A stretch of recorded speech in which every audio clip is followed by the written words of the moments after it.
కేసీఆర్ గారు మా అల్టిమేట్ నాయకుడు, తిరుగులేని నాయకుడు బీఆర్ఎస్ పార్టీకి. దానిలో ఎవరికి ఎటువంటి కించిత్ మాత్రం అనుమానం ఉండాల్సిన అవసరం లేదు.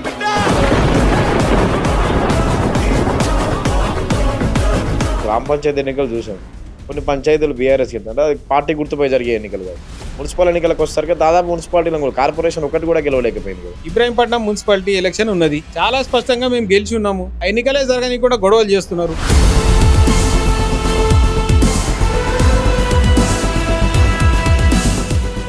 కేతనపల్లి మున్సిపాలిటీ ఉన్నది, అక్కడ మా నాయకులని బలవంతాన జైళ్లలో పెట్టి బెదిరింపులకు గురి చేసి ఒక్కో కౌన్సిలర్ 3 కోట్లు ఇస్తామని ప్రలోభాలు పెట్టి ఇటువంటివి చేసి గెలుస్తాం అనుకుంటే దాన్ని గెలుపు అనుకోవాలా? లేక ఇదే పని బీఆర్ఎస్ అధికారంలో ఉన్నప్పుడు చేయలేదు. అపోహలలో ఉంటే బీఆర్ఎస్ పార్టీ ప్రభావం తగ్గింది అనుకుంటే మాత్రం తప్పకుండా వారి భ్రమలే. కంటికి కట్టినట్లు స్పష్టంగా మన ఎదురుగా కనిపిస్తోంది. అతిపెద్ద స్థానాలు మేము గెలిచినా కూడా బలవంతాన వాటిని గుంజుకోవాలనే ప్రయత్నాలు జరుగుతున్నాయి. అక్కడ స్థానిక కాంగ్రెస్ ఎమ్మెల్యే ఆమె అత్తగారు ఏ అధికారంతో లోపలికి పోయిరండి? అడియం కావ్య గారి ఓటు అక్కడ లేనే లేదు. మరి ఆవిడ ఎక్స్ అఫీషియో సభ్యురాలుగా అక్కడ ఎట్లా ఓటేసింది?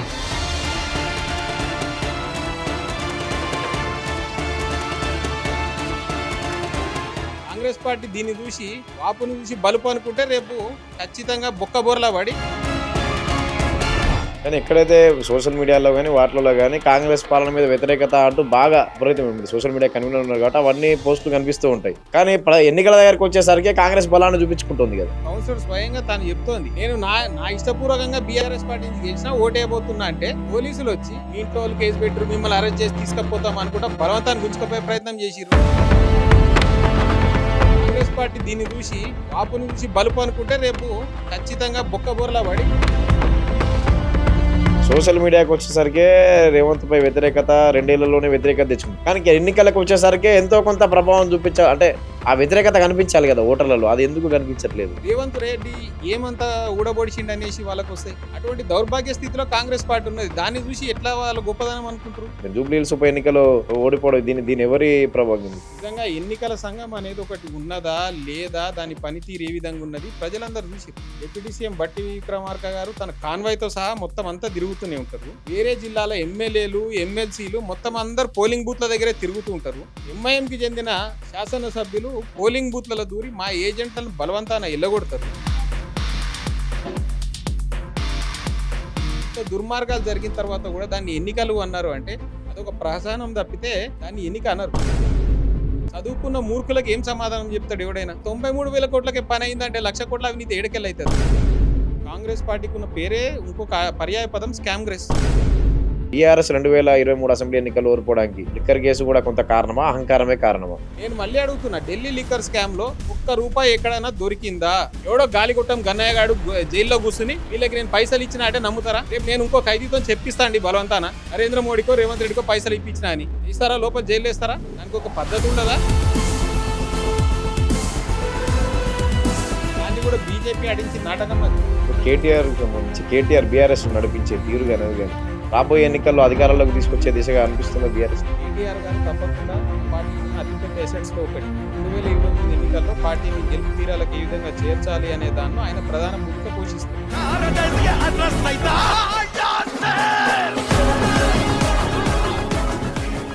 Hi friends, welcome to Pallavi TV. Assembly parliament ఎన్నికల తర్వాత బీఆర్ఎస్ వరుసగా ఎన్నికల్లో తన ప్రభావాన్ని తగ్గిస్తూ చూపిస్తూ వస్తుంది. ఓడిపోతూ ఉంది. మున్సిపల్ ఎన్నికల్లో కానీ పంచాయతీ ఎన్నికల్లో కానీ వరుస ఓటములు ఎదుర్కొంటుంది. అదేవిధంగా కవితకు లిక్కర్ స్కామ్లో క్లీన్ చిట్ రావడంపై కేటీఆర్ కవిత మధ్య కూడా వార్ నడిచింది. అంటే కవిత లిక్కర్ స్కామ్లో ఇరుక్కోవడం వల్లే ఓడిపోయే కొంత దెబ్బతినింది పార్టీ కానీ కేటీఆర్ అనడం వెంటనే కవిత కౌంటర్ ఇవ్వడం, ఇవన్నీ జరిగే బీఆర్ఎస్కు మెల్లమెల్లగా తన ప్రభావాన్ని కోల్పోతుందా? వీటన్నిటిపై మాట్లాడడానికి మనతో ఉన్నారు బీఆర్ఎస్ అధికార ప్రతినిధి, social media convenor Dinesh Chowdary గారు. నమస్కారం సార్. నమస్తే అండి. సార్, బీఆర్ఎస్ ప్రభావాన్ని కోల్పోతుందా క్రమక్రమంగా? కాంగ్రెస్ బలపడుతుందా రాష్ట్రంలో? ఇప్పుడు ఎన్నికలన్న తర్వాత ముందుగా గెలుపోటములు సహజం.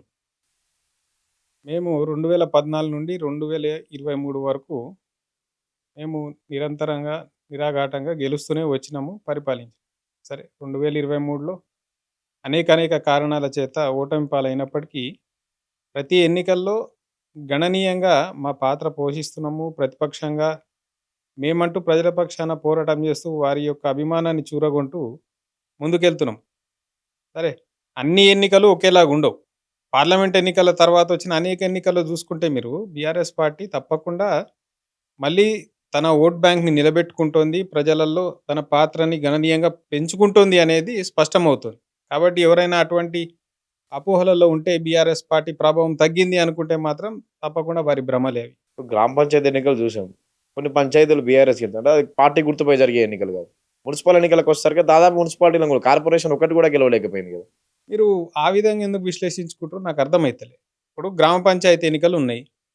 ఎప్పుడైనా సరే స్థానిక సంస్థల ఎన్నికలు ఏ ప్రభుత్వమైనా చూసుకోండి. ప్రభుత్వానికి అనుకూలంగా వస్తాయి. ఎందుకంటే నిధులు కావాలన్నా, లేకపోతే ఎటువంటి పనులు కొత్తగా శాంక్షన్ కావాలన్నా వాళ్ళ ద్వారా అయితాయి అనే ఒక అభిప్రాయం బలంగా ఉండబట్టి యూజువల్‌గా వస్తాయి.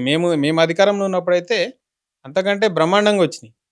కానీ మొన్న ఎన్నికల్లో చూసుకుంటే మీరు సర్పంచ్ ఎన్నికల్లో మేము 4000కు పైగా సర్పంచ్‌లు గెలిచినాం. కాంగ్రెస్ పార్టీ మాకంటే ఒక 2000 ఎక్కువ గెలిచింది. తర్వాత మొన్న మున్సిపల్ ఎలక్షన్స్ మీరు అంటున్నది. మున్సిపల్ ఎలక్షన్స్‌లో 64 మున్సిపాలిటీలు కాంగ్రెస్ గెలవగలిగితే మేము మా సొంతంగా 15 గెలవగలిగినాం. 36 మున్సిపాలిటీలు హంగొచ్చింది. కాంగ్రెస్ పార్టీకి ఏం బ్రహ్మాండమైన మెజారిటీ వచ్చినట్టు కాదది. కానీ మీరు ఇదే గనక గతంలో మేమున్నప్పుడు జరిగిన మున్సిపల్ ఎన్నికలు తీసుకుంటే 130 మున్సిపాలిటీకి ఎన్నికలు జరిగితే 122 మేము గెలిచినాం. కాంగ్రెస్ పార్టీ 4 గెలిచింది. మరి అది గొప్ప రిజల్ట్ అంటారా? లేకపోతే ఇది గొప్ప రిజల్ట్ అంటారా? మరి దాన్ని బట్టి చూసుకుంటే మా పర్ఫార్మెన్స్ ఇంకా మెరుగైంది. కానీ హంగైన మున్సిపాలిటీలన్నింటిలో కూడా చాలా వరకు కోల్పోయింది బీఆర్ఎస్. దక్కించుకోలేకపోయింది కదా! వారు. హంగైన మున్సిపాలిటీల్లో మరి ఎక్స్ అఫీషియో ఓట్లతో గెలిచింది కాంగ్రెస్ పార్టీ. తొర్రూరు, వర్ధన్నపేట ఇట్లా కొన్ని చోట్ల. అదే మరి నేను చెప్తున్నా. అందులో కూడా మెజారిటీ పెద్ద స్థానాలు అతి ఎక్కువ స్థానాలు గెలిచిన పార్టీ మాది, కాంగ్రెస్ కాదు. వాళ్ళు ఎక్స్ అఫీషియో ఓట్లతోని లేకపోతే గెలిచిన మా కౌన్సిలర్లను కిడ్నాప్ చేసి ఇటువంటి కారణాల చేత ఇప్పుడు కూడా మనం చూస్తున్నాం. మన కంటి ముందు లేవా? ఇబ్రాహీంపట్నం మున్సిపాలిటీ ఎలక్షన్ ఉన్నది. చాలా స్పష్టంగా మేము గెలిచి ఉన్నాము. ఎన్నికలు జరిగినా మేము గెలుస్తాము. ఆ ఎన్నికలే జరగనీయకుండా గొడవలు చేస్తున్నారు. కేతనపల్లి మున్సిపాలిటీ ఉన్నది. చాలా స్పష్టంగా మాకు స్పష్టమైన మెజార్టీ ఉన్నది. కాంగ్రెస్ పార్టీకి మాకు వచ్చిన వాళ్ళు సగం సీట్లు వచ్చినాయి. అయినా సరే వాళ్ళు మరి ఏం చేస్తున్నారు? అక్కడ మా నాయకులని బలవంతాన జైళ్లలో పెట్టి బెదిరింపులకు గురి చేసి ఒక్కో కౌన్సిలర్కి 3 కోట్లు ఇస్తామని ప్రలోభాలు పెట్టి ఇటువంటివి చేసి గెలుస్తాం అనుకుంటే దాన్ని గెలుపు అనుకోవాలా? లేకపోతే ప్రజాస్వామ్యాన్ని పరిహరించడం అనుకోవడం? ఇదే పని బీఆర్ఎస్ అధికారంలో ఉన్నప్పుడు చేయలేదా? 2016 మున్సిపల్ ఎన్నికల 15 అప్పుడు కానీ 2021లో జరిగినప్పుడు కానీ మేము ఏ విధంగా చేసినాం ఎక్కడైనా? అంటే ఆరోపణలు వస్తుంటాయి కదా. ఇదే పని అధికార బలంతో ఉన్నాయి. ఇదే పనులు చేయలేదు. కంటికి కట్టినట్లు స్పష్టంగా మన ఎదురుగా కనిపిస్తోంది. అతిపెద్ద స్థానాలు మేము గెలిచినా కూడా బలవంతాన వాటిని గుంజుకోవాలనే ప్రయత్నాలు జరుగుతున్నాయి. గతంలో మేము ఎక్కడ చేసినాం అట్లా? మా హయాంలో ఆ విధంగా కనుక జరిగి ఉంటే మొత్తమని గెలుస్తుంటే దానిలో ఏం లేదు. మీరు ఈ విధంగా చూడండి. ఎర్రబెల్లి దయాకర్ రావు గారు మాజీ మంత్రి, ఆయన తన కౌన్సిలర్లను దగ్గరుండి తీసుకుపోతుంటే పోలీసులు వచ్చి కౌన్సిలర్ స్వయంగా తాను చెప్తోంది, నేను నా ఇష్టపూర్వకంగా బీఆర్ఎస్ పార్టీ నుంచి గెలిచినా ఓటేయబోతున్నా అంటే, లేదు మీ ఇంట్లో వాళ్ళు కేసు పెట్టరు, మిమ్మల్ని అరెస్ట్ చేసి తీసుకుపోతాం అనుకుంటా బలవంతాన్ని గుంజుకుపోయే ప్రయత్నం చేసిర్రు. అక్కడ స్థానిక కాంగ్రెస్ ఎమ్మెల్యే ఆమె అత్తగారు ఏ అధికారంతో లోపలికి పోయిరండి? అదేవిధంగా కడియం కావ్య గారి ఓటు అక్కడ లేనే లేదు. స్థానిక సంస్థల ఎన్నికల్లో అక్కడ వినియోగించుకునే లేదు. మరి ఆవిడ ఎక్స్ అఫీషియో సభ్యురాలుగా అక్కడ ఎట్లా ఓటేసింది? అధికారులు దుర్వినియోగం చేయడం, లేకపోతే మా కౌన్సిలర్లను భయపెట్టడం, ప్రలోభపరచడం, మా నాయకులను అరెస్ట్ చేయడం, వీటి ద్వారా గెలవాలనుకుంటే నేనేమంటున్నా, వీటి వల్ల ప్రభుత్వాలు మారేది లేదు. కాంగ్రెస్ పార్టీ దీన్ని చూసి వాపును చూసి బలుపు అనుకుంటే రేపు ఖచ్చితంగా బొక్కబోర్లా పడి మళ్ళీ మొన్న ఏదైతే 10 సంవత్సరాలు సమాధికి పోయిందో అదే తీరులో పోతుంది. కానీ ఎక్కడైతే సోషల్ మీడియాలో కానీ వాటిలో కానీ కాంగ్రెస్ పాలన మీద వ్యతిరేకత అంటూ బాగా విపరీతం. మీరు సోషల్ మీడియా కన్వీనర్ ఉన్నారు కాబట్టి అవన్నీ పోస్టులు కనిపిస్తూ ఉంటాయి. కానీ ఎన్నికల దగ్గరకు వచ్చేసరికి కాంగ్రెస్ బలాన్ని చూపించుకుంటుంది కదా. ఎక్కడ చూపించుకుంటుంది కాంగ్రెస్ బలాన్ని? నేను ఇందాకే చెప్పిన మున్సిపల్ ఎన్నికలు తీసుకుందాం. మీ లెక్క ప్రకారమే మున్సిపల్ ఎన్నికల్లో కాంగ్రెస్ పార్టీకి వచ్చిన ఓట్ల శాతం ఎంత? 41.1%. మాకు వచ్చిన ఓట్ల శాతం ఎంత? 32.1%. అంటే 9% తేడా మాత్రమే ఉన్నది వాటిల్లో. అందులో స్థానిక సంస్థల అధికార పక్షానికి అనుకూలంగా వస్తాయని అందరికీ తెలిసిన వాటిల్లో కేవలం చాలా నేరో సింగిల్ డిజిట్లోనే ఉన్నారు వాళ్ళు మాకంటే ఎక్కువ. దాన్ని చూసుకుని వాళ్ళు ఎట్లా గొప్పగా ఉన్నారు అనేసి మనం అనుకోవాలి. ఇంకోటి, నిజంగానే కాంగ్రెస్ పార్టీకి బ్రహ్మాండమైన ఆదరణ ఉన్నది, ప్రజలందరూ వాళ్ళ దిక్కే ఉన్నారు, వాళ్ళే గెలుస్తారు అనుకుంటే మా దగ్గరికి వెళ్ళిపోయిన 10 మంది ఎమ్మెల్యేలు ఉన్నారు కదా, ఆ ఎమ్మెల్యేలతో రాజీనామా చేసి గెలవమనండి చూద్దాం. చాలా క్లియర్గా ఉన్నది. నేను కావాలంటే ఆ వీడియో ప్లే చేస్తావు. ఇప్పుడు పార్టీ మారిన ప్రతి ఎమ్మెల్యే నేను కాంగ్రెస్ పార్టీలోకి పోయినా అని కూడా చెప్పిండు. స్పీకర్ క్లీన్ చిట్ కానీ ఇస్తూ ఇస్తారు కదా. అదే కదా దాన్నే అంటున్నాము. కడియం శ్రీహరి, దానం నాగేందర్ మినహా మిగతా అందరికి క్లీన్ చిట్ ఇచ్చిన పరిస్థితి కదా. అదే బ్రదర్. సరైన ఆధారాలు లేవని దాన్ని ఎట్లా ఫేస్ చేస్తారు? ఇప్పుడు నేనేమంటా అంటే కళ్ళు కనపడకపోవడం అది వేరు, కనిపించినా కనపడినట్టు నటించడం అనేది దుర్మార్గం. ఇప్పుడు మేము క్లియర్గా వీడియో ఎవిడెన్స్ ఇచ్చినాము, వాళ్ళు మీడియాతో మాట్లాడుకుంటా పబ్లిక్ మీటింగ్లలో మాట్లాడుకుంటా మేము కాంగ్రెస్ పార్టీతో అభివృద్ధి కోసం మేము కాంగ్రెస్ పార్టీలో జాయిన్ అయినామని చెప్పుకున్నారు. అంత క్లియర్గా వాళ్ళు మేము కాంగ్రెస్ పార్టీలో చేరినాము అని వాళ్ళే చెప్తుంటే కూడా లే వాళ్ళు చేరలేదు అంటే మరి స్పీకర్ గారు ఆ పదవి యొక్క హుందాతనాన్ని తగ్గించుకుని వారిని వారే అగౌరవపరుచుకున్నట్టు. ఇప్పుడు సుప్రీంకోర్టు ఇచ్చిన గడువు కూడా ముగియబోతుంది దాదాపు. సుప్రీంకోర్టు 2 సార్లు కూడా స్పీకర్ పై ఆగ్రహం వ్యక్తం చేస్తూ తొందర ఇవ్వాలని. తర్వాత నెక్స్ట్ స్టెప్ ఏంటి బీఆర్ఎస్ నుంచి? మేము అది సుప్రీంకోర్టు తీర్పుని బట్టి ఉంటుంది. ఇప్పుడు స్పీకర్ గారు ఇచ్చిన నిర్ణయాన్ని మేము మళ్ళీ తప్పకుండా ఛాలెంజ్ చేస్తాం. ఎందుకంటే స్వయంగా కాంగ్రెస్ పార్టీ వాళ్ళ మున్సిపల్ ఎన్నికల సందర్భంగా ప్రతి ఒక్క మున్సిపాలిటీకి ఒక ఇన్ఛార్జ్ను ప్రకటిస్తూ ఒక ఆర్డర్ ఇచ్చింది. దానిలో మా పార్టీ నుంచి మారిన ఎమ్మెల్యేలు ఉన్నారు, ఈ ఫిరాయింపుదారులు ఉన్నారు. మరి స్పీకర్ గారు పాపం వారు నిజంగానే వారికి కళ్ళు కనపడతలేవా లేకపోతే ఇటువంటివన్నీ చూసి చూన్నట్టు ఉందాం అనుకుంటారు అర్థమైతలేదు. కానీ నేను చెప్తున్నా స్పీకర్ అనేది చాలా గౌరవప్రదమైన స్థానం. దాని గౌరవాన్ని వారే తగ్గించుకుంటున్నారు, కోర్టు ద్వారా అక్షింతలు వేయించుకుంటున్నారు. మున్సిపాలిటీల విషయానికి ఓకే, బీఆర్ఎస్ చాలా ఎఫెక్టివ్గా కనిపించింది. మిగతావన్నీ హంగు బీఆర్ఎస్ దాదాపు 15 మున్సిపాలిటీలకు పైగా సొంతం చేసుకుంది. కానీ కార్పొరేషన్ల దగ్గరికి వస్తే కార్పొరేషన్లు ఒకటి కూడా గెలుచుకోలేకపోయింది కదా. కరీంనగర్ బీజేపీ, మిగతావన్నీ కాంగ్రెస్లో గెలిపోయింది. అంటే పట్టణాల్లో ఎక్కడైతే అర్బన్ ఏరియాలో ఉన్న బలం ఉన్న బీఆర్ ఎక్కడైతే బలంగా అనిపించిందో ఈ మిగతా చోట్లలో అక్కడ అంతటా లేదు కదా. అదే చెప్తున్నా. ఇప్పుడు అన్నీ ఒక తీరులో లేవు ఎలక్షన్. ఇప్పుడు కార్పొరేషన్లలో కూడా చూసుకుంటే మెజారిటీ కార్పొరేషన్ స్థానాల్లో ఫిర్బీ మేము సెకండ్ ప్లేసే ఉన్నాం. ఓన్లీ ఒక కార్పొరేషన్ బీజేపీ గెలుచుకోగలిగింది, మిగిలిన కాంగ్రెస్ గెలుచుకోగలిగింది. అదే నేను చెప్తున్నా, ఒకవేళ ఇదే తీర్పు ఉంటే మీరు అన్నట్టు పట్టణాలంటే మరి మున్సిపాలిటీలు కూడా పట్టణాలే కదా, వాటిల్లో కూడా ఇదే తీర్పు వస్తుంది కదా. మరి మున్సిపాలిటీలో మేము గెలిచినాం కదా, కార్పొరేషన్లలో కొన్ని మరి జరగాల్సిన పొరపాట్లు ఎక్కడ లేదంటే ఇప్పుడు మేము విశ్లేషించు. సోషల్ మీడియాకి వచ్చేసరికి రేవంత్ పై వ్యతిరేకత 2 ఏళ్లలోనే వ్యతిరేకత తెచ్చుకుంది. కానీ ఎన్నికలకు వచ్చేసరికి ఎంతో కొంత ప్రభావం చూపించాలి, అంటే ఆ వ్యతిరేకత కనిపించాలి కదా ఓటర్లలో. అది ఎందుకు కనిపించట్లేదు? బీఆర్ఎస్ కు ఎందుకు ఓటు వేయట్లేదు? మీరు అదే భ్రమలోకి పోతున్నారు. నేను ఏమంటున్నా, మాకు ఓట్లే పడకపోతే మాకు కాంగ్రెస్ పార్టీకి సింగిల్ డిజిట్ శాతమే తేడా ఎట్లొస్తుంది? మేము దగ్గర 4,000కు పైగా సర్పంచ్లు, మేము 11,000 సర్పంచ్లకు జరిగితే 4,000కు పైగా మేము ఎట్లా గెలుస్తాం? మున్సిపాలిటీలు కూడా స్పష్టంగా మేము 15 గెలిచినాము, ఇంకొక 18 మేము సింగిల్ లార్జెస్ట్ పార్టీగా అవతరించినాము. అటువంటి పరిస్థితులు ఎట్లొస్తాయి? రేవంత్ రెడ్డి ఏమంతా ఊడబొడిచిండు అనేసి వాళ్ళకు వస్తాయి. ఓన్లీ ఏంటంటే తప్పకుండా స్థానిక సంస్థల ఎన్నికలు ఏ రాష్ట్రమైనా తీసుకోండి, ఏ రాష్ట్రం ఉన్నా తీసుకోండి, ఫలితాలు ఏకపక్షంగా వస్తాయి. కానీ ఇక్కడ తెలంగాణలో ఏకపక్షం కూడా రాలే. అటువంటి దౌర్భాగ్య స్థితిలో కాంగ్రెస్ పార్టీ ఉన్నది. దాన్ని చూసి ఎట్లా వాళ్ళు గొప్పదనం అనుకుంటారు? బీఆర్ఎస్ సమస్య మరి జూబ్లీహిల్స్ ఉప ఎన్నిక పరిస్థితి. జూబ్లీహిల్స్ ఉప ఎన్నికలో ఓడిపోవడం దీన్ని ఎవరి ప్రభావం? జూబ్లీహిల్స్ ఉప ఎన్నికలో అంత ప్రచారం చేశారు విస్తృతంగా కేటీఆర్, దాదాపు గెలుపు వాళ్ళదే అన్నట్టు, కానీ బీఆర్ఎస్ దే గెలుపు అన్నట్టు. కానీ జూబ్లీహిల్స్ ఎన్నికల్లో కూడా ఓటమే కదా. ఇప్పుడు జూబ్లీహిల్స్ ఎన్నికల ఫలితాలను విశ్లేషించుకుంటే మనము ఆ ఎన్నికలు ఏ తీరులో జరిగినాయి, నిజంగా ఎన్నికల సంఘం అనేది ఒకటి ఉన్నదా లేదా, దాని పనితీరు ఏ విధంగా ఉన్నది ప్రజలందరూ చూసిరు. ఆ రోజు నియమావళి ఏముంటుంది, ఎన్నికల నియమావళి, ఎన్నికలకు 48 గంటల ముందు స్థానికేతరులు అందరూ కూడా ఆ నియోజకవర్గం వదిలేసి వెళ్ళిపోవాలి. కానీ మరి అదే ఎలక్షన్ రోజు డిప్యూటీ సీఎం బట్టి విక్రమార్క గారు తన కాన్వాయ్తో సహా మొత్తం అంతా తిరుగుతూనే ఉంటారు. కాంగ్రెస్ పార్టీకి చెందిన వేరే జిల్లాల ఎమ్మెల్యేలు, ఎమ్మెల్సీలు మొత్తం అందరు పోలింగ్ బూత్ల దగ్గరే తిరుగుతూ ఉంటారు. అడగడానికి పోయిన మీడియా పైన దౌర్జన్యం చేస్తారు. ఎంఐఎంకి చెందిన శాసనసభ్యులు పోలింగ్ బూత్లలో దూరి మా ఏజెంట్లను బలవంతాన ఎల్లగొడతారు. ఎల్లగొట్టిన తర్వాత పోలింగ్ బూత్ల దగ్గర నిలబడి చీరలు పంచుతూ, డబ్బులు పంచుతూ ప్రలోభాలకు గురి చేస్తారు. ఇవన్నీ ఒక ఎత్తు అయితే, మైనార్టీ తీరని పిల్లలు ఎవరైతే చిన్న పిల్లలు ఉన్నారో వాళ్ళ చేతిలో ఓటర్ స్లిప్ ఇచ్చి ఓటర్ లైన్లలో నిలబెట్టి తీసుకుపోయి ఓట్లు వేస్తారు. ఇంత దుర్మార్గాలు జరిగిన తర్వాత కూడా దాన్ని ఎన్నికలు అన్నారు అంటే అదొక ప్రహసనం తప్పితే దాన్ని ఎన్నిక అనరు, దాన్ని గెలుపు కూడా అనరు. ఎన్నికల విషయం పక్కన పెడితే పార్టీ విషయం, బీఆర్ఎస్ పార్టీకి సంబంధించి తెలంగాణ జాగృతి అధ్యక్షురాలు కవితకు మొన్న లిక్కర్ స్కామ్ కేసులో క్లీన్ చిట్. దీన్ని బీఆర్ఎస్ రాజకీయంగా లబ్ధి కోసం వాడుకున్నట్లు అనిపించా కేటీఆర్ చేసిన కామెంట్స్. కొంత ఈ లిక్కర్ కేసు వల్ల నష్టపోయాం మేము అని చెప్పి వెంటనే కవిత కూడా కౌంటర్ ఇచ్చారు. ఇది అందువల్ల కాదు మీ అహంకారమే ఓడించిందని. బీఆర్ఎస్ 2023 అసెంబ్లీ ఎన్నికల్లో ఓడిపోవడానికి లిక్కర్ కేసు కూడా కొంత కారణమా? అహంకారమే కారణమా? తప్పకుండా ఆ కేసు కూడా కారణమే. అండ్ సొంత చెల్లెలు కౌంటర్ ఇస్తున్నారు కదా! అహంకారం కారణం మీరు నా మీద కాదు. ఎందుకు ఏస్తున్నారని. సరే ఇక ఆవిడ ఏమన్నదనేది, ఆవిడ ఎవరి ప్రభావంలో ఉన్నది, ఏం మాట్లాడుతున్నది అదంతా ఒక చాలా పెద్ద ఉపోద్ఘాతం ఉంది బ్రదర్. సమయం వచ్చినప్పుడు అన్నీ బయటకొస్తాయి.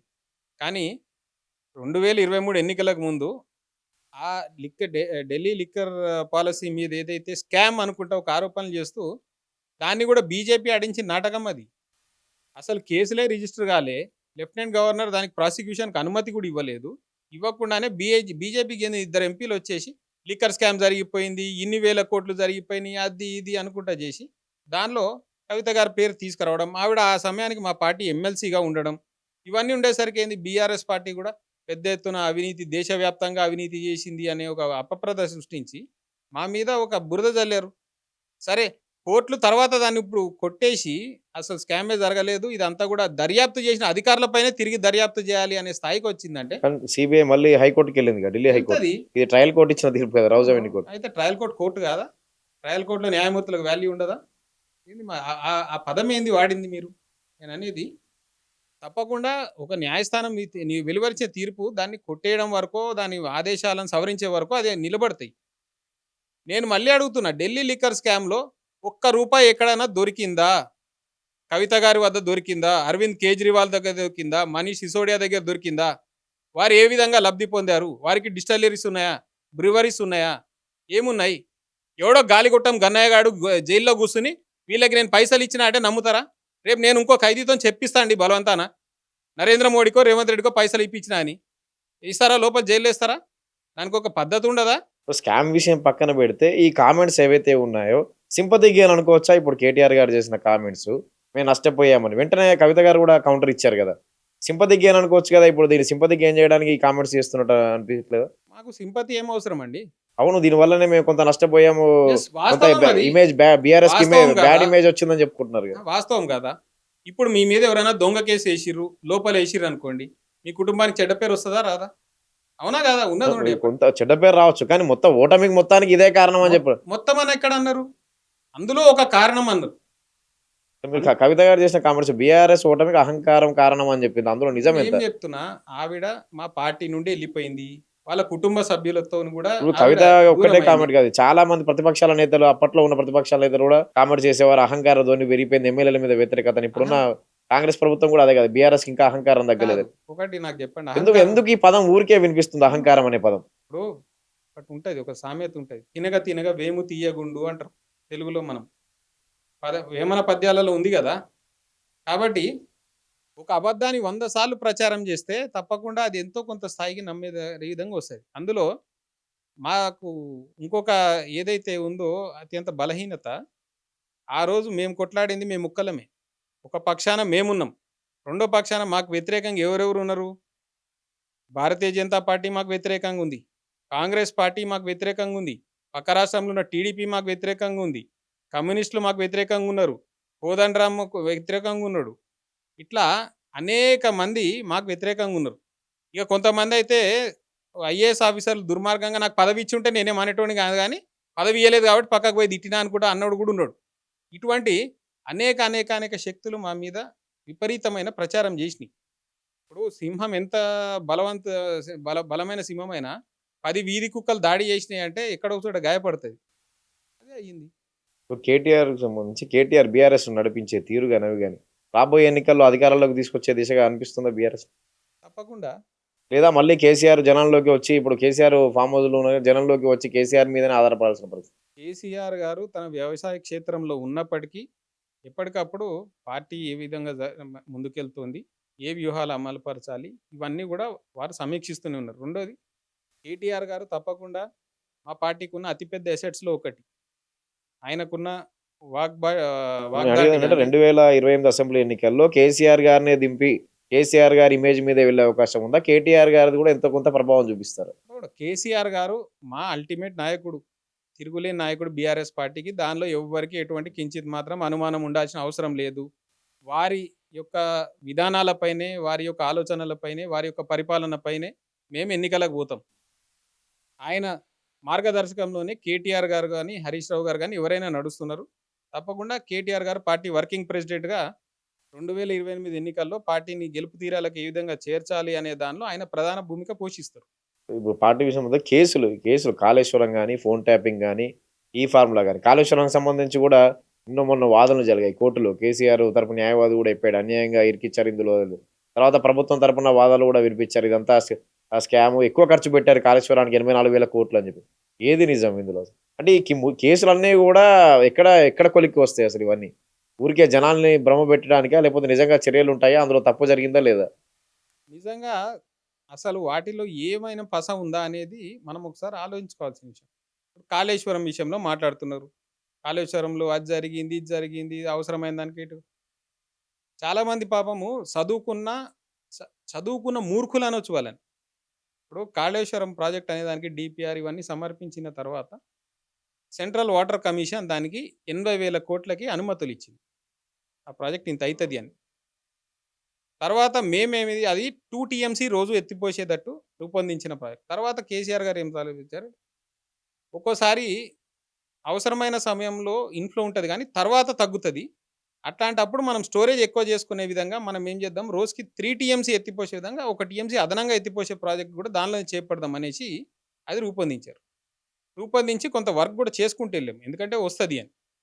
కానీ తర్వాత దురదృష్టవశాత్తు దాన్ని వివిధ రకాలుగా కోర్టులలో కేసేసి, అది ఏసి ఆపిర్రు. మేమేమంటున్నామంటే వచ్చిన అనుమతులు 80,000కి అదనపు టీఎంసీ కోసం మళ్ళీ మేము ఇంకో కొంత వర్క్ చేసినాము. టోటల్ దానికి ఖర్చయిందే 93,000 కోట్లు. కానీ ఆరోపణలు కానీ 1,00,00,000 కోట్ల అవినీతిలున్నాయి. కొంతమంది నేనేం చెప్తున్నా, కొంతమంది మూర్ఖులు, అజ్ఞానులు వీళ్ళందరూ కూడా 1,00,000 కోట్ల అవినీతి అంటారు. అరే 93,000 కోట్లకే పని అయిందంటే 1,00,000 కోట్ల అవినీతి ఏడకెళ్ళైతదిరా భయ్ అనేది ఎవడైనా ఆలోచించుకోవాల్సింది కదా!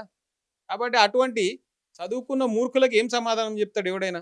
అందుకని ప్రజలు నిర్ణయిస్తారు అవన్నీ. రెండోది దీనివల్ల తెలంగాణ లాభపడిందా లేదా అనేది మనం ఆలోచిద్దాం. ఒకప్పుడు మనం నిజంగా ఉన్నది ఉన్నట్టు మాట్లాడుకుందాం. వ్యవసాయం అంటే మనం ఏం మాట్లాడుకున్నాం, ఉమ్మడి రాష్ట్రంలో వ్యవసాయం కానీ లేకపోతే వరి సాగు కానీ మాట్లాడుకోవాల్సి వస్తే మనం పక్క రాష్ట్రం ఆంధ్ర కోనసీమ గురించి మాట్లాడేటోళ్ళం. పుష్కలంగా నీళ్లుండి అక్కడే పంటలు ఎక్కువ పండుతాయని. కానీ తెలంగాణ వచ్చిన తర్వాత కాళేశ్వరం ప్రాజెక్ట్ అనేది అందుబాటులోకి వచ్చిన తర్వాత ఈరోజు పరిస్థితి ఏంటి? దేశవ్యాప్తంగా వరి సాగులో తెలంగాణ నెంబర్ 1 ఉన్నది. అదే ఆంధ్రప్రదేశ్ రాష్ట్రం 6వ స్థానంలో ఉన్నది. ఎట్లా సాధించినము? ఒకప్పుడు మన తెలంగాణ రాష్ట్రం సాగులోకున్న భూమి రబీ, ఖరీఫ్ 2 పంటలకి కలిపి 1,31,00,000 ఎకరాలైతే 2023 డిసెంబర్ ఎన్నికల ఫలితాలు వచ్చే నాటికి తెలంగాణ రాష్ట్రంలో సాగులో ఉన్న భూమి 2 వ్యవసాయ వీటికి సంబంధించి 2,20,00,000. అన్ని లక్షల ఎకరాలు ఎట్లా సాగులోకి వచ్చినాయి? తాగునీటితో అల్లాడిపోతుండే గ్రామాలు. అదే మేమున్న సమయంలో మంచి పీక్ సమ్మర్‌లో కూడా మత్తడి దుంకుతుండే. మరి ఏమీ లేనిది జస్టిస్ పీసీ ఘోష్ కమిషన్ ఏర్పాటు ఎందుకు? కాళేశ్వరం స్కామ్ ఎందుకు? మేడిగడ్డ బరాజుకు సంబంధించి ఇవన్నీ మరెందుకు ఇంత బాగు చేసినప్పుడు, ఇంత డెవలప్‌మెంట్ ఉన్నప్పుడు ఇవన్నీ ఎందుకు విచారణలు ఇవన్నీ ఎందుకు జరుగుతున్నాయి? ఎందుకు జరుగుతున్నాయంటే కాంగ్రెస్ పార్టీ అధికారంలోకి వచ్చింది. కాంగ్రెస్ పార్టీకి ఉన్న పేరే ఇంకొక పర్యాయ పదం స్కామ్‌గ్రెస్. మనం చూడలేదా?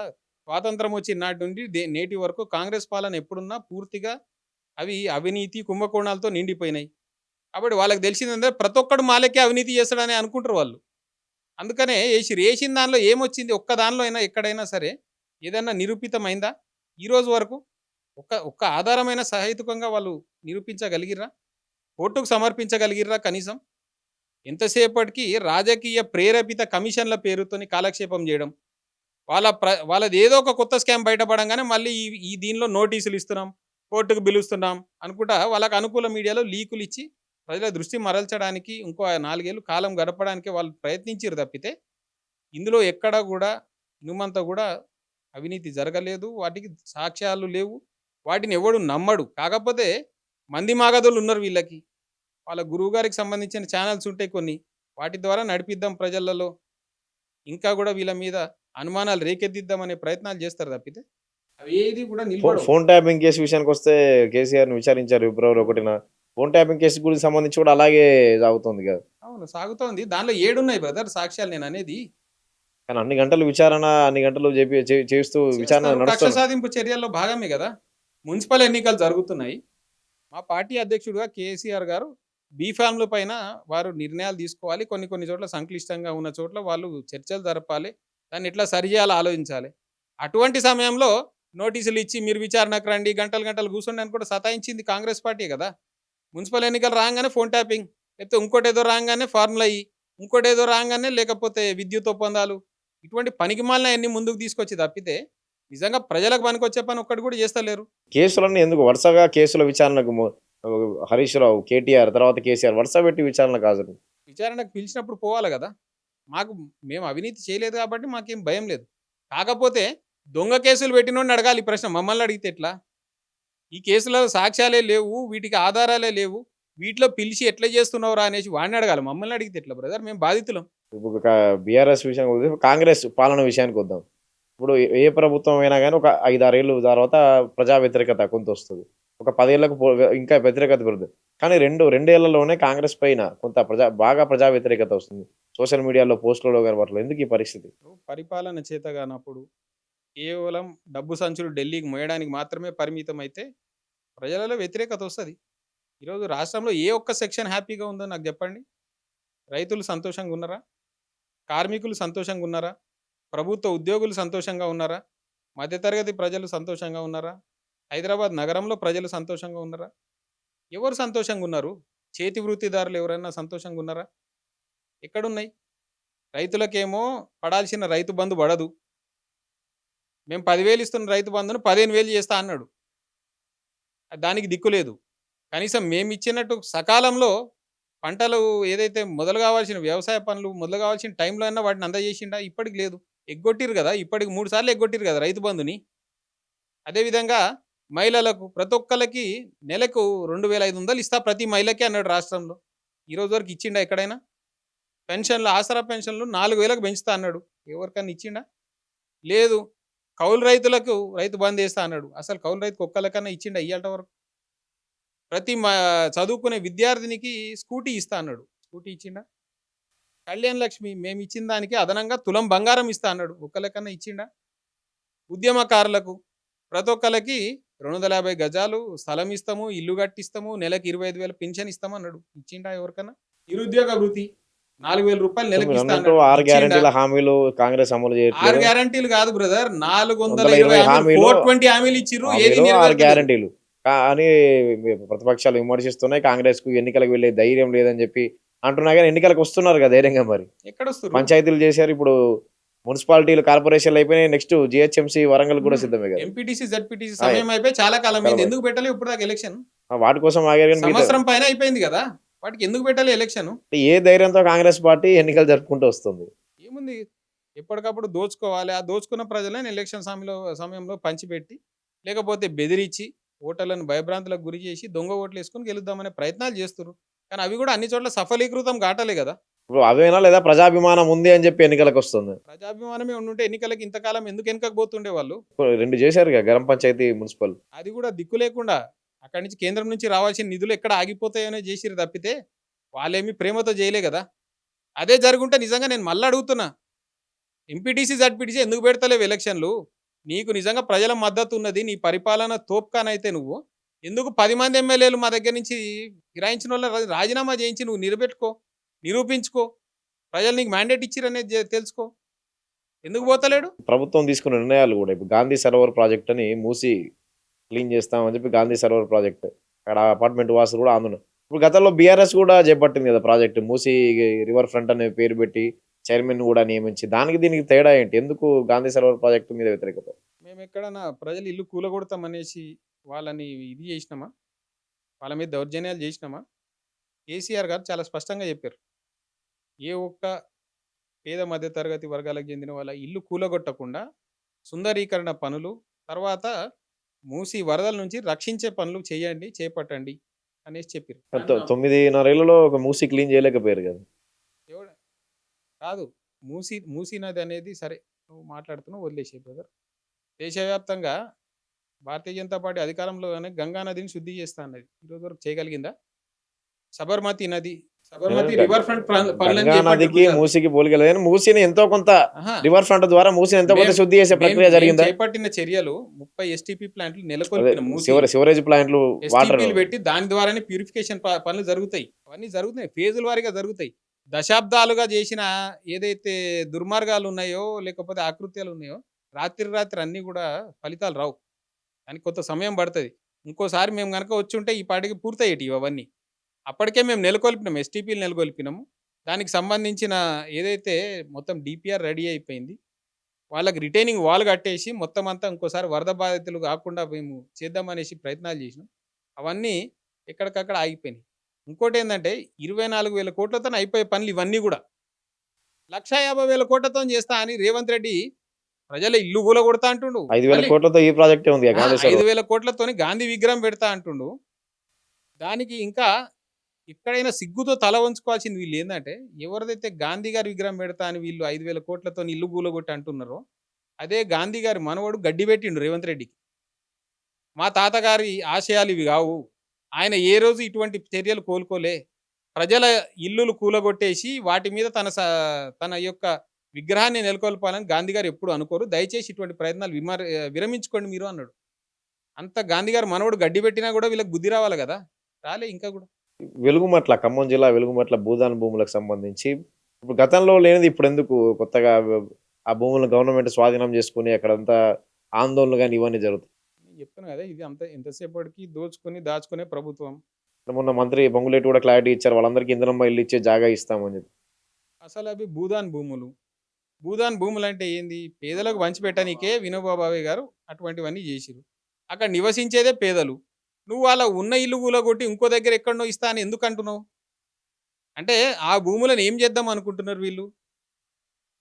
ఆ భూములే వాళ్ళు అక్కడ నివసించేది పేదలు, ఎప్పటి నుండో నివసిస్తున్నారు. అటువంటి వాళ్ళని ఈరోజు అర్ధరాత్రి నువ్వు వాళ్ళ మీద ఒక యుద్ధం ప్రకటించినట్టు, శత్రు దేశం మీద యుద్ధం ప్రకటించినట్టు వేలాదిగా పోలీసులను దింపి వాళ్ళ ఇల్లులు కూలగొట్టేసి వాళ్ళని రోడ్డు పాలు చేసి నువ్వు ఇప్పుడు ఎక్కడనో ఇందిరం ఇల్లు ఇస్తా అని అనాల్సిన అవసరం ఏముంది అంటున్నాను నేను.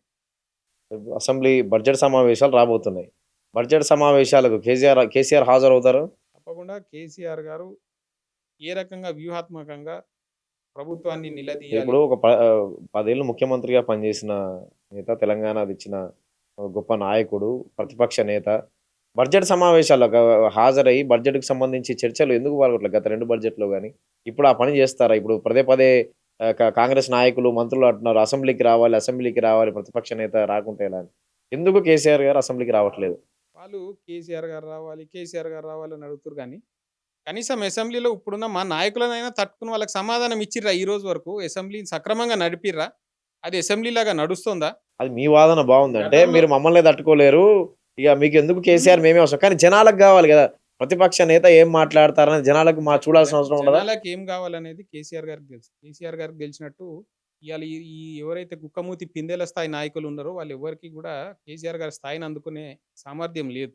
కాబట్టి కేసీఆర్ గారు ఏం చేయాలి, కేసీఆర్ గారు ఎట్లా ఉండాలి అనేది ఎవడైనా చెప్పి నిర్దేశించే స్థాయి లేదు బ్రదర్ వాళ్ళకి.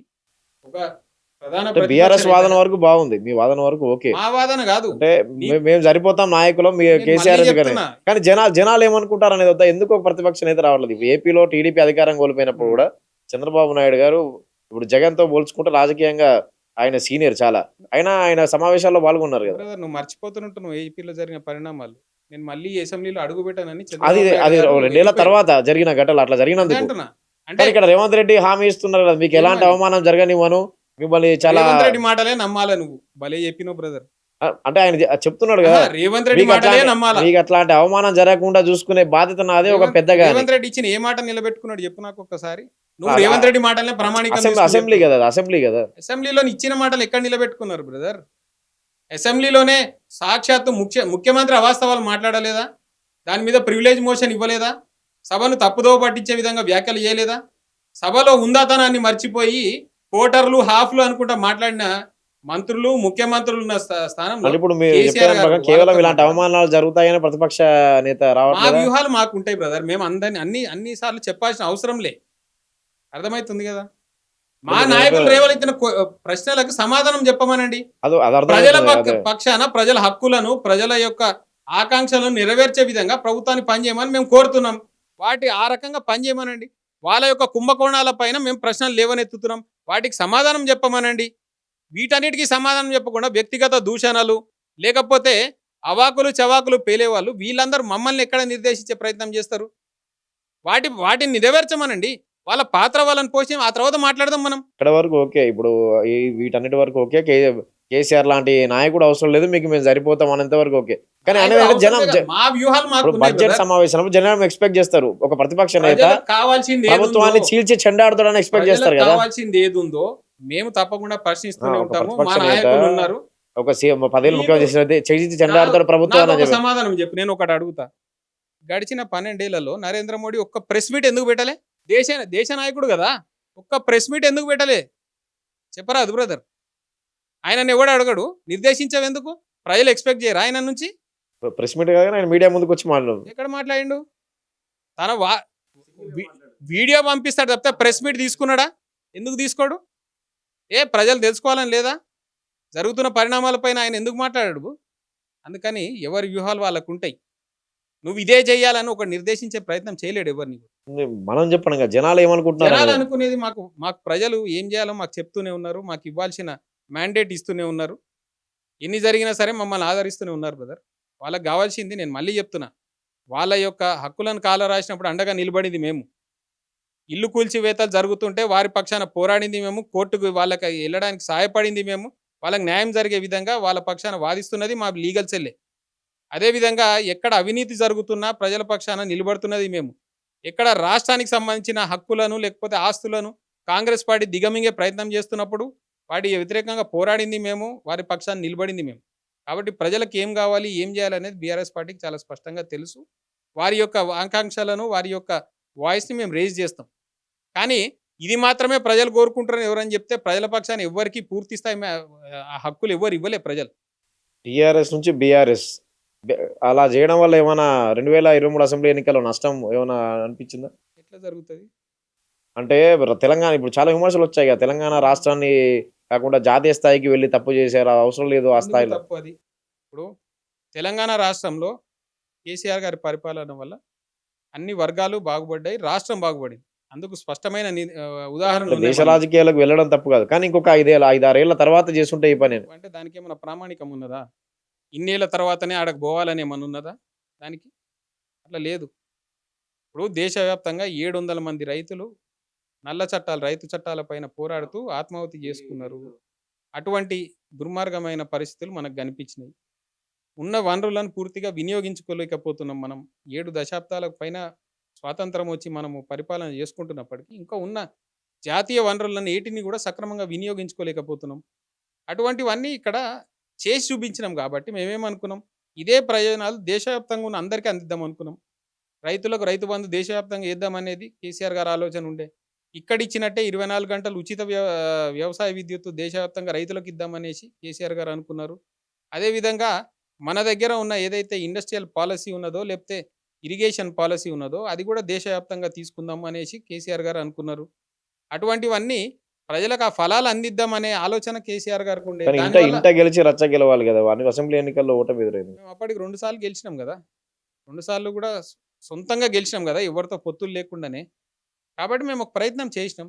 సరే, ఆ ప్రయత్నాన్ని అయ్యే సమయానికి మేము ఓటమి పాలైనాం. అంత మాత్రం చేత కేవలం దానివల్ల నేను ఎట్లంటూ అంటే మేము తెలంగాణ రాష్ట్ర సమితి నుండి భారత రాష్ట్ర సమితిగా మారినాం. అంటే తెలంగాణ అనేది ఎక్కడైనా పోతుందా? ఈ తెలంగాణ ప్రాంతంలో లేకుండా పోతుందా మా పార్టీ కేంద్ర కార్యాలయం తెలంగాణలో లేకుండా పోతుందా? లేదా తెలంగాణ భారతదేశంలో లేకుండా పోతుందా? టీఆర్ఎస్ నుంచి బీఆర్ఎస్ అలాగే బీఆర్ఎస్ పేరుతో కొనసాగుతుందా, మళ్ళీ టీఆర్ఎస్ వైపు కొనసాగుతాం?